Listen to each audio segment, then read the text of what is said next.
बिस्मिल्लाहिर्रहमानिर्रहीम। अस्सलाम वालेकुम नाज़रीन, आज की ताज़ा तरीन और बड़ी अपडेट्स के साथ मैं हूं आपका मेज़बान फयाज़ राजा और आप देख रहे हैं आपका अपना यूट्यूब चैनल। दोस्तों, बड़ी खबर, ताज़ा तरीन खबर, नवाज शरीफ की रिपोर्ट्स बिल आखिर जाली निकल आई। वही हुआ जिसका डर था।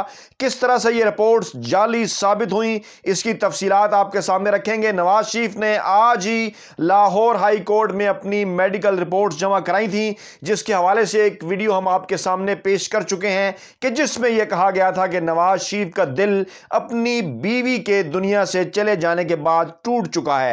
नवाज शरीफ ने किस तरह से बीवी के नाम का इस्तेमाल किया और कैसे उनकी ये रिपोर्ट्स भी जाली निकल आई हैं, इसकी तफसीलात आपके सामने रखने जा रहे हैं और आपको ये बताएंगे जनाब के चीफ जस्टिस ऑफ पाकिस्तान भी घर चले गए। इसकी तफसीलात आपके सामने रखेंगे और फिर आपको ये बताने जा रहे हैं इस अहम तरीन वीडियो के अंदर कि बिलावल भुट्टो जरदारी ने अपने एक अहम तरीन बयान में ये कहा है कि वो गेट नंबर 4 का रास्ता नहीं जानते। गेट नंबर 4 क्या है और बिलावल भुट्टो जरदारी ने ये क्यों कहा, ये पहले आपको बता देते हैं और उसके बाद फिर नवाज शरीफ की जाली रिपोर्ट्स का मामला आपके सामने रखते हैं। तो दोस्तों, मामला कुछ यूं है कि पाकिस्तान में जुल्फकार अली भुट्टो वो पहले सियासतदान थे जिनकी परवरिश एस्टेब्लिशमेंट की गोद के अंदर हुई और उन्होंने सिकंदर मिर्जा और जनरल अयूब खान की गोद में बैठकर एस्टेब्लिशमेंट की मिन्नत तरले करके उनकी खिदमत करके और जो है वो इक़्तिदार तक पहुंचे। फिर उन्होंने सियासी जमात बनाई पीपल्स पार्टी और उसके बाद भी उन्होंने एस्टेब्लिशमेंट की आशीर्वाद के साथ जो है वो इक़्तिदार हासिल किया। उनके नवासे बिलावल भुट्टो जो हर किसी के ऊपर इस बात का इल्ज़ाम लगाते हैं कि वो एस्टेब्लिशमेंट की जमात है और खुद बहुत बड़ा जमहूरी होने का दावा करते हैं, उनकी नज़र शायद माजी में अपने नाना मरहूम जुल्फकार अली भुट्टो पर नहीं है जो कि थे एस्टेब्लिशमेंट की पैदावार। और गेट नंबर 4 का जिक्र अक्सर शेख रशीद करते रहते हैं अपने बयानात के अंदर कि गेट नंबर 4 के रास्ते से सियासतदान एस्टेब्लिशमेंट के साथ डील की कोशिश करते हैं और गेट नंबर 4 से मुराद है GHQ यानी जनरल हेडक्वार्टर रावलपिंडी का गेट नंबर 4।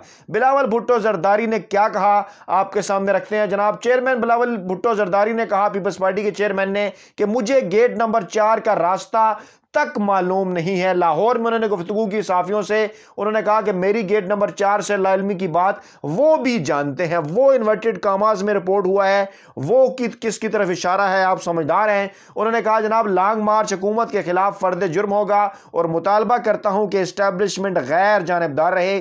जब बिलावल भुट्टो जरदारी और नवाज शरीफ एस्टेब्लिशमेंट के गैर जानिबदार होने का मुतालबा करते हैं तो गोया वो ये कह रहे होते हैं कि एस्टेब्लिशमेंट जो है वो उनका साथ दे। और ये बात अब अजहर मिनल शम्स है, रोजे रोशन की तरह आया है कि किस तरह पीपल्स पार्टी और नवाज लीग जो है वो गेट नंबर 4 का तवाफ करती हुई दिखाई देती हैं। उन्होंने कहा जनाब चेयरमैन पीपी ने कि लॉन्ग मार्च की कामयाबी के मुतालबे के साथ उन्होंने ये यकीन दहानी कराई कि वो इस्लामाबाद जाएंगे लेकिन पार्लियामेंट या प्राइम मिनिस्टर हाउस का वो घेराव नहीं करेंगे। उन्होंने कहा कि वो धरने और कौमी इदारों पर हमले की बजाय पार्लियामान में सियासत करेंगे।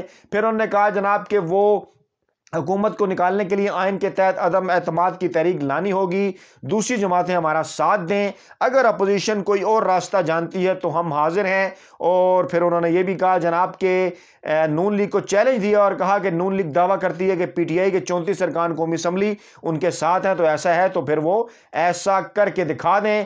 फिर उन्होंने कहा जनाब के एस्टेब्लिशमेंट के साथ ना मेरी दिलचस्पी कल थी ना आज है और पार्टी में लोगों को भेजने की बात होती है। शेख रशीद पीपल्स पार्टी में आते हैं तो पता चल जाएगा वो कहां से आए हैं और कौन ला रहा है। मियां साहब पर उन्होंने तनकीद की कि अक्सरियत होने के बावजूद वो पार्लियामेंट को वक्त नहीं देते रहे। तो ये है जनाब मामला बिलावल भुट्टो जरदारी का और नवाज लीग का, जो कि गुज़श्ता 3.5 बरस से इस कोशिश में मसरूफ हैं कि किसी न किसी तरीके से इमरान खान को जो है वो उनकी मुंतखब आनी और जो जमहूरी हुकूमत है उसको घर भिजवाया जाए।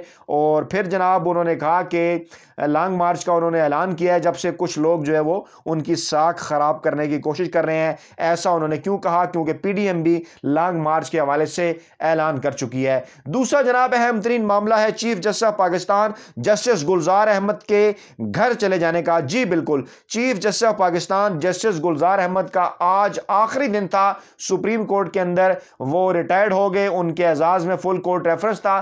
तफसीलात जनाब कुछ यूं है कि चीफ जस्टिस गुलजार گلزار احمد کی ریٹائرمنٹ پر ان کے اعزاز میں فل کورٹ ریفرنس ہوا. سپریم کورٹ کے تمام ججز، اٹارنی جنرل، ایڈوکیٹ جنرل اور بار کے نمائندے شریک ہوئے اور اٹارنی جنرل خالد جاوید نے خطاب کیا فل کورٹ ریفرنس سے، اور انہوں نے کہا جناب قانون کی بالادستی کے لیے ماضی کے تلخ تجربات کو ذہن میں رکھنا ہوگا، اور انہوں نے کہا کسی نے تصور بھی نہیں کیا تھا کہ آئین توڑنے والا سزا پا کر بھاگ جائے گا.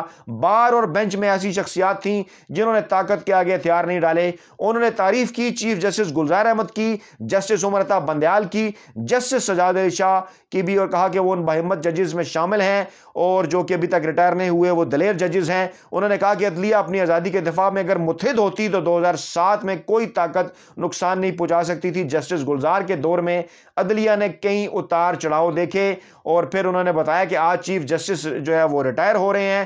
2 سال 10 ماہ معاف کیجیے گا 2 سال 2 ماہ اور 10 دن چیف جسٹس کے عہدے پر وہ رہے. ملک کے 27ویں چیف جسٹس تھے اور 2002 میں سندھ ہائی کورٹ کے جج مقرر ہوئے تھے. 2007 میں پی سی او پر حلف نہ لینے کے باعث معطل کیے گئے تھے. 2011 میں بحال ہوئے اور سپریم کورٹ میں بطور جج ان کی تعیناتی ہوئی، اور انہوں نے 11 سال سے زائد عرصہ جو ہے وہ سپریم کورٹ کے جج کے طور پر خدمات سر انجام دیں. اور ان کی ریٹائرمنٹ کے بعد جسٹس عمر عطا بندیال، جنہیں پہلے ہی صدر مملکت کی جانب سے چیف جسٹس آف پاکستان نامزد کر دیا گیا تھا، آج 2 فروری 2022 کو وہ نئے چیف جسٹس آف پاکستان کا عہدہ سنبھالنے جا رہے ہیں. اور یہیں سے بعض آئینی اور قانونی ماہرین کے نزدیک، عدلیہ پر نظر رکھنے والے لوگوں کے نزدیک ایک نئے جو ہے وہ عدالتی دور کا آغاز ہونے جا رہا ہے، کیونکہ جسٹس عمر عطا بندیال جو ہے وہ ججز کے عدلیہ کے احتساب کے قائل ہے، اور انہوں نے ہی جسٹس قاضی فائز عیسیٰ کے کیس میں وہ اس بینچ کی سربراہی کر رہے تھے ان 4 ججوں کے ساتھ جنہوں نے جو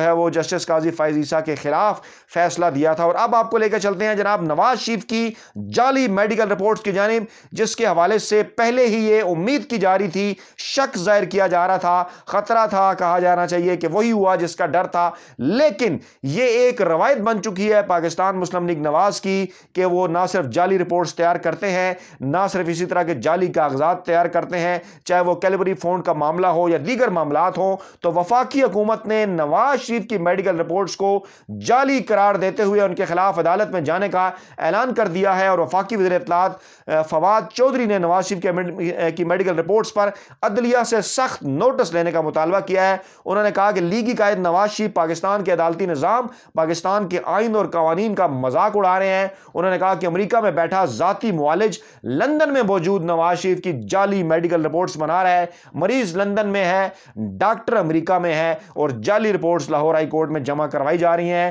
نواز شریف کی میڈیکل رپورٹ عدالتی نظام اور قانون کا مذاق اڑانے کے سوا کچھ نہیں. انہوں نے کہا کہ جھوٹی رپورٹس جمع کرانے سے مسئلہ حل نہیں ہوگا. نواز شریف عوام کے لوٹے ہوئے پیسے واپس کریں، سزا کاٹیں اور پھر آرام سے لندن میں رہیں. اور نواز لیگ کے رہنما کی یہ جو تازہ ترین جعلی رپورٹس ہیں یہ لاہور ہائی کورٹ میں پیش کی گئی تھیں، اور میڈیکل رپورٹس انٹرنیشنل کارڈیولوجی کے ڈائریکٹر جو ہے وہ ڈاکٹر فیاض شال نے تیار کی تھی، اور وکیل امجد پرویز کے ذریعے یہ عدالت میں جو ہے وہ جمع کرائی گئی. اور نواز شریف کی طبیعت سے متعلق انہوں نے کہا کہ انجیوگرافی کے بغیر وہ لندن سے نہ جائیں، کیونکہ اپنی اہلیہ کے دنیا سے چلے جانے کے بعد نواز شریف کا جو دل ہے وہ ٹوٹا ہوا ہے، اور اگر نواز شریف بغیر علاج کرائے واپس پاکستان جا کر قید کاٹتے ہیں تو ان کی صحت کے لیے یہ خطرہ ہو سکتا ہے، اور پاکستان میں جا کر ان کی حالت بگڑ سکتی ہے.